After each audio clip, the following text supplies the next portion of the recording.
Well, there's not much left to do in this game that is until New Game Plus, at least. So in this part, we'll be finishing off the Compendium. And, well, nothing else to do but get right to it. There aren't that many personas that I need to fuse here. And that'll leave me more time to talk about the DLC personas. So if we view the Compendium, we're 97% complete, and if we press the X button, we can see exactly which personas we're missing. We have some highlighted in blue who are DLC. But yeah, we've completely finished most of the Arcanas. We are missing Yu in Strength, and I think the easiest way to make Yu is Tsuchigumo plus Oni. Fusing two higher level personas of an Arcana gets the next lowest level down of that same Arcana.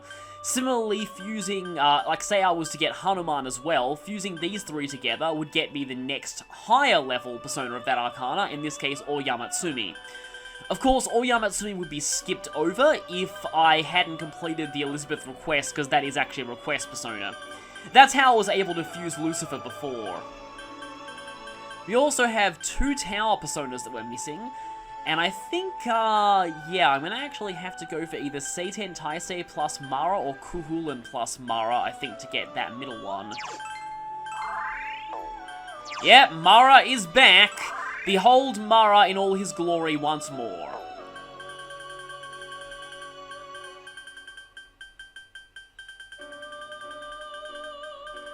And I believe, yes, I'm also missing Yu, so to get Yu, I'll need Jatayu and Tamlin, or... yeah, these three is probably cheaper. I don't think I have enough space for these three, though. Yep, not enough space. Okay, let's do our first few fusions now. So yes, level 8 Valkyrie. Doesn't really matter what skills I give you. I normally use Valkyrie earlier in the game. I'm not really sure why I don't have Valkyrie here, but anyway, Valkyrie was one of the personas that I was missing. And we should also have, there we go, Abaddon. So with Kuhulan plus Mara, I can also go Astaroth, Narasimha, and Valkyrie, but no, let's not do that. Kuhulan plus Mara will... I don't really care about your skills, even though those three are actually pretty good. You can use this method to get some very strong skills on lower level personas, but it's not like you would really need that if you already have access to the higher level personas. And if I get Kuhulan back out of the Compendium, I can fuse him with Abaddon to get the next lower down tower persona. And I think you might be the only one I have left, so I need Phoenix and I need Kusi. And I'm out of space again. Yeah, for some reason I never got Raiju. But with Abaddon and Kuhulan, I can get Raiju with some pretty good skills for a level 12 persona. That actually might not be that bad to set as my QR code temporarily, because I could give that to people who are like at an early point in the game and give them some very strong skills for that point. You know what, I'm actually going to go ahead and do that. So if you're early in the game, here is a level 12 Raiju with some very, very strong skills for that early of a point in the game.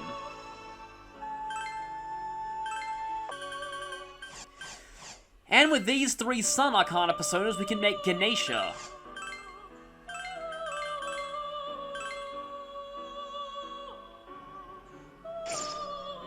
So, no accidents yet, that's good.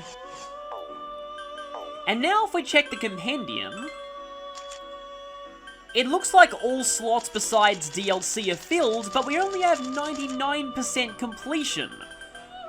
Turns out, there's actually one more special fusion we have yet to do, and I've saved that one for last. So for that, we'll need, of the Tower Arcana, we'll need Shiva, and from all the way up the top in the Priestess Arcana, we will need Parvati, Shiva's wife.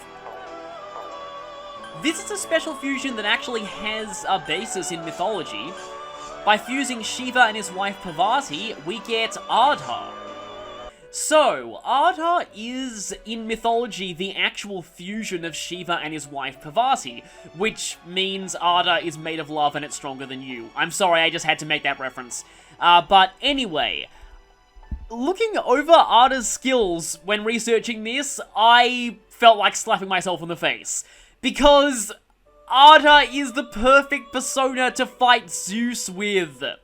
They learn Absorb Wind, Wind Amp, which would have stacked with Yukari's unique skill, Tornado Boost, and Absorb Elec to be immune to Zeus's element, as well as Gale Link, Quadruple Link, and Golden Link. So, yeah, I feel like a bit of an idiot. You would have been so much better to fight Zeus with, although I would have had to have used sacrifices to get you up to level 95 for that, so... Anyway, I guess I can get bragging rights for doing it with a lower level persona, but, oh well. Yeah, I could have also passed down Shura Tensei. So, this should be the final fusion of the playthrough.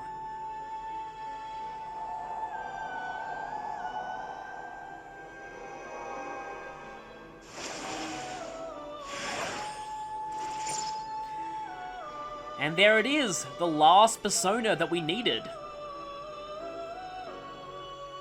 Because if we back out of the menu now...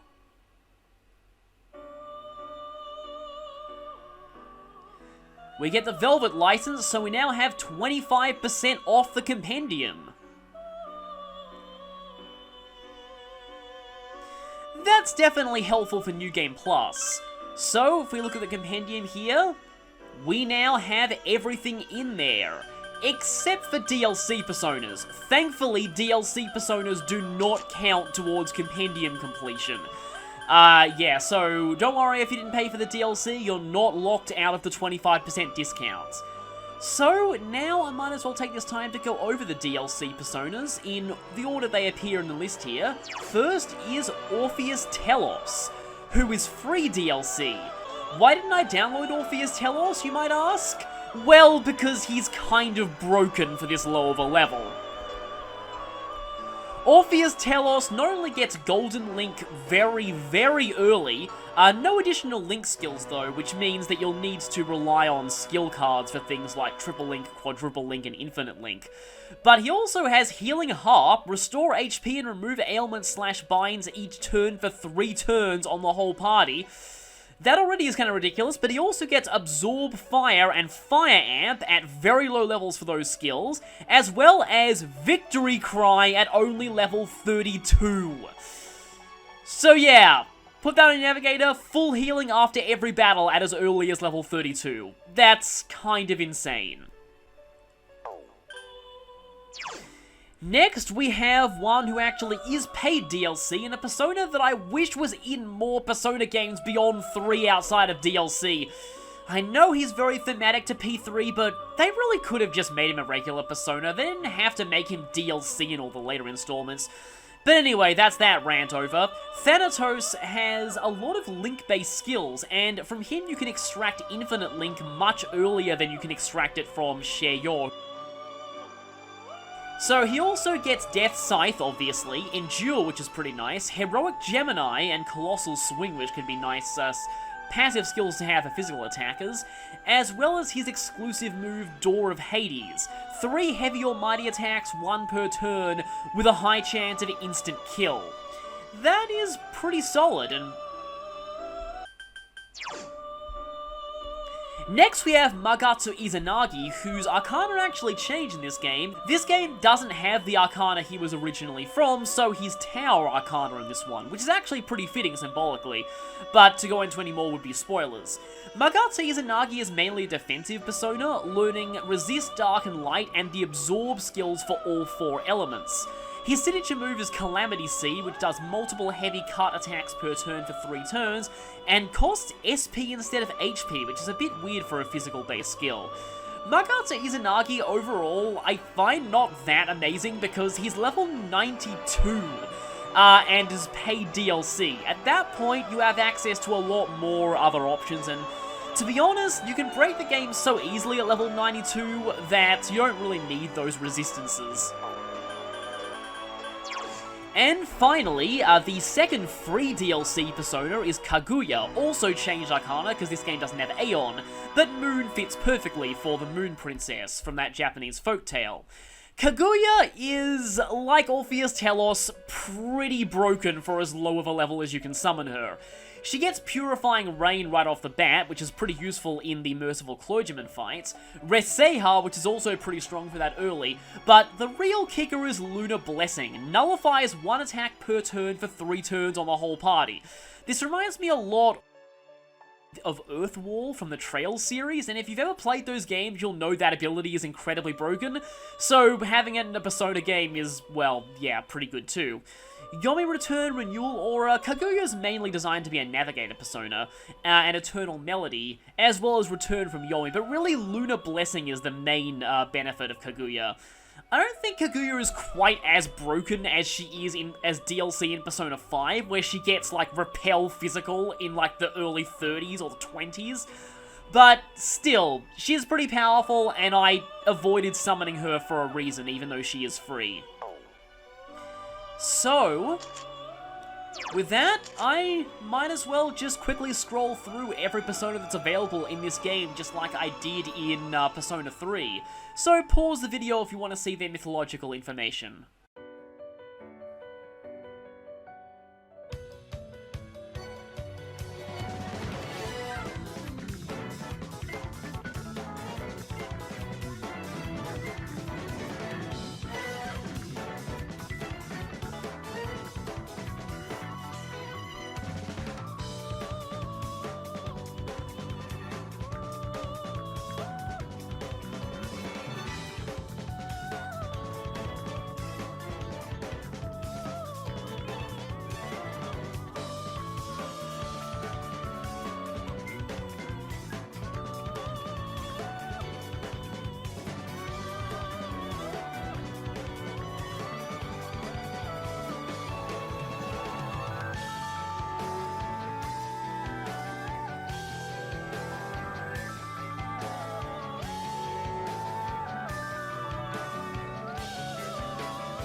Just to quickly cut things short, they screwed up the descriptions here. Angel has a variant on Archangel's description. I think I'll list Angel's actual description, here.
And that's all of them.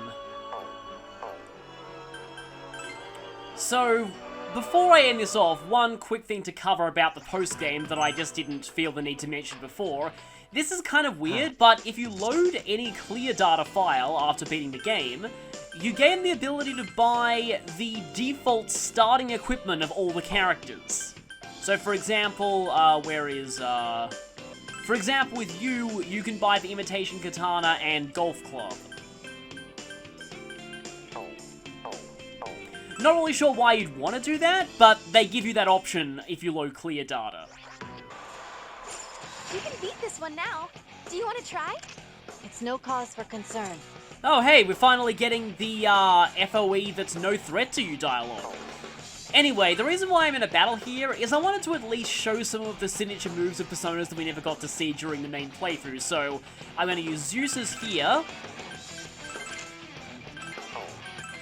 You might as well still try and use a Link. World's End as well, which is... Okay, World's End's physical, not magical. That's interesting. Didn't realize it was physical. I have Prana from Ardha on Naoto.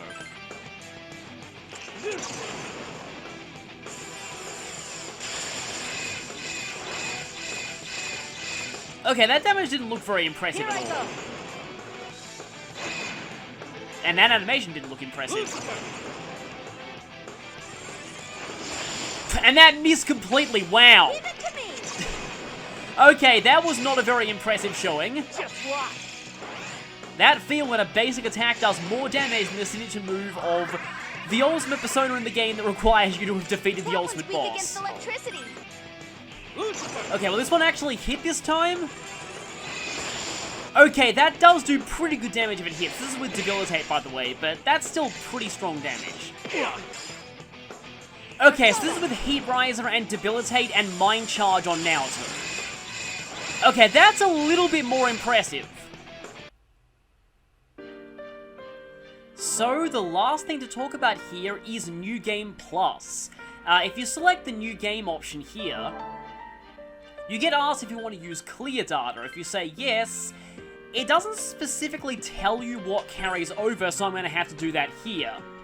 What carries over is your entire compendium, plus the levels of all the personas registered in the compendium, all money, items, and equipment, including items in storage, anything unlocked for purchase at Theodore's shop, all the levels on all characters, all data in the Enipedia, except the clock tower data will be hidden until you have access to the clock tower, and you get to choose whether or not to carry over your maps. Everything else is automatically carried over, but maps, you can choose to fill those in for yourself the second time, or keep your maps from the first playthrough. And doing this and clearing both routes with the same file is the only way to unlock the next ultimate boss of the game, which I hope to be showing someday, but it might take a little while. I'm going to have to do a rush New Game Plus playthrough. I'll probably work on other projects in the meantime, though I do plan on showing that at some point. But I can give you a sneak preview. You are allowed to change the difficulty when you start a file like this, and because of that, I'm going to be doing the final super boss on Risky mode. Except it'll be Risky P4, which is not as hard as Risky P3, so that's kind of a downside of me doing the P3 route first. So, yeah, this game's New Game Plus is extremely generous as far as they go. That's why I wanted to make sure that I completed the compendium first. And also, yeah, you get to carry over all your ultimate weapons and ultimate armor on everyone. Hopefully New Game Plus should go pretty quickly. So, one of these days, I will get that final battle done. Until then, this is going to be a temporary goodbye for Persona Q Shadow of the Labyrinth. I really hope you've enjoyed this playthrough. I suppose I can give some final thoughts on the project itself, because I didn't really get to explain that in the last part, because I didn't want to talk over the credits song. So overall, I hope I did a good job recording this game. I felt a little bit conflicted on how this project went at times, because I felt like some of the videos could be very long. That is, I knew what I was getting into. I hope it was still interesting to watch, because, you know, just walking around dungeons can get a little boring sometimes, I admit. I hope I included enough of battles to be interesting, because at some points I was just cutting out every single random battle. One thing about this project is that it was very hard to tell how long a video would end up being when looking at the raw footage, because I've had parts where the raw footage was 1 hour and 20 minutes, and they ended up being cut down to about 35 minutes after editing, due to all the random battles that I had to cut out. And random battles are pretty slow in this game with all the animations on. I wanted to try and do this game justice, though, and show off everything there is to show in the game, because I didn't get to say this last time I finished, but this, I think, is my favourite 3DS game. It has a lot of flaws, but its good points make up for them, and this game is the most fun I have on the 3DS. I'll be interested to see how Q2 stacks up. Currently, I'm only up to the end of the second dungeon in Q2. But I'll definitely be making a video on my full thoughts on Q2 once I'm finished with that game. But anyway, until the time we fight the ultimate boss, it's farewell for now, until we meet again.